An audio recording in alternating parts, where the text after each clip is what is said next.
final project focuses on predicting Olympic medals. The Olympics is an international multi-sport event that countries around the world participate in. Numerous countries had changes to their total medal counts from previous years, and some countries received their first ever medal, like the Philippines winning gold for the first time.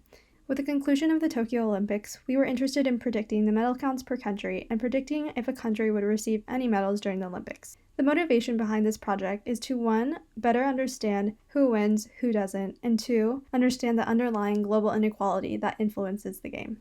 Here is a quick overview of the features of the two datasets we are working with. Starting with the country's CSV on the left, we see that there are important economic measures present in the features of this dataset. For example, GDP per capita, which is used to analyze the prosperity of a country based on its economic growth. So we were curious to study its relationship to the games. We will now take a deeper look into our data. We sourced our data from two different places. From Kaggle, we sourced our athletes table, which consists of all the athletes that participated from 1896 to 2016, the winter 1924 to 2018 Olympics, which we needed the 2018 set of data, and the 2020 Tokyo Olympic medal chart. We also sourced the Gini index. Note that the country code is missing. From World Bank, we sourced the GDP per capita, life expectancy, CO2 emission, imports, and exports. All these datasets have country name, country code, followed by data from 1960 to 2020. We cleaned our data by focusing all our datasets from 1960 to 2020 since we were limited by the World Bank data. We changed the country codes in the Olympic dataset to match with the World Bank dataset, which will enable us to join datasets in the future. We dropped columns that has no significance, such as the Olympic host city, or that will have multicollinearity, such as country name versus country code. We will drop rows where the athletes are participating in the Olympics as independents or for a country that has dissolved. We will add country code to the Gini index as stated earlier. As you can see, city has been dropped and the sport has been dropped. We will then split the medal into 3 separate columns, gold, silver, and bronze. We will then group the countries, year, and season together so we can get something like this for our data set.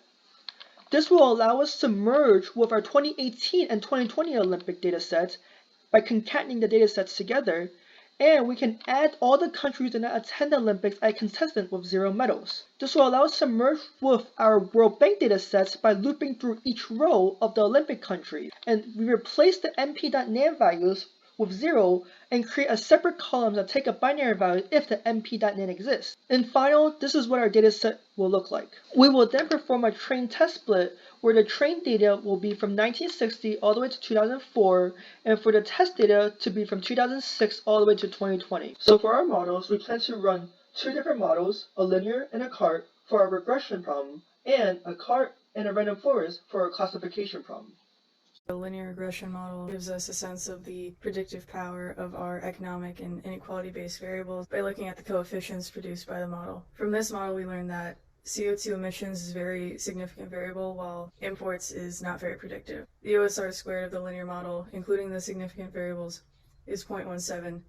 If we include the country name as a variable, the OSR squared dramatically improves to 0.68. This may be because some countries historically dominate the Olympics. The OSR squared of these first linear models is very low, and we hope to improve our predictive performance with our other models described and by possibly adding other variables to predict on.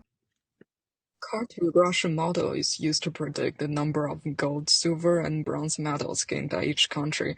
The model is split by season, which is summer and winter games. We use 5-fold cross-validation to tune the parameters.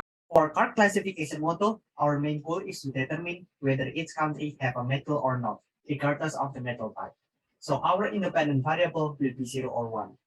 The features that we will use is all features from the country table, such as life expectancy, CO2 emission, GDP per capita, Gini index, import, export, and Boolean integer indicating whether each feature is empty or not. Our first approach is to model using all data in country table regardless of the season. Then we want to model by splitting the data into 2 seasons, summer and winter. For this model, we want to utilize 5-fold cross-validation to search for the best CCP alpha parameter. Finally, we assess the model performance by using the accuracy. We are also very interested in running a random forest classification model. We want to determine whether each country will earn a medal regardless of the medal type.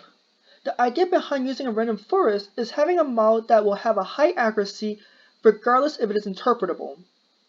We will utilize a k-fold cross-validation to search for the optimal max feature min sample leave, and min sample split that maximizes accuracy.